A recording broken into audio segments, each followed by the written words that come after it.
Modern manufacturing and advertising salesmanship has become very ingenious in what they produce and encourage the public to buy.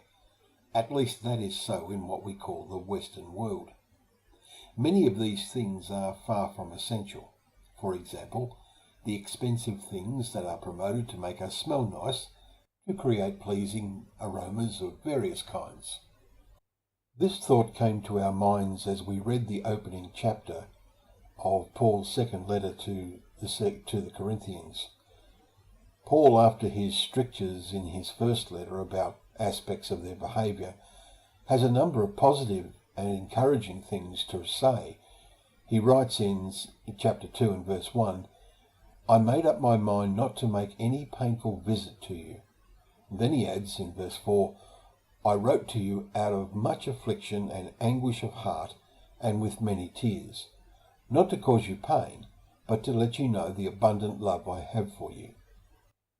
This is the spirit of a parent in dealing with a wayward child they still love. When there is need for deserved words and even actions of disapproval, all such must still be done with a loving spirit. Paul says, "Thanks be to God, who through us spreads the fragrance of the knowledge of him everywhere. For we are the aroma of Christ to God amongst those who are being saved." That's in verses 14 and 15. What great examples of a loving attitude should we be towards one another? Even when we feel the need to point out behaviour that is not good, it is essential that we do this with a loving spirit.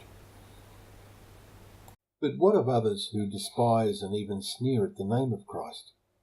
Well, Paul says in verses 15 and 16, "We are also the aroma of Christ among those who are perishing. To one a fragrance from death to death, to the other a fragrance from life to life." Jesus said in John chapter 9 and verse 5, "As long as I am in the world, I am the light of the world." True believers present Christ in this world and must do their best to be a light and an aroma that is evident in the increasing darkness around us.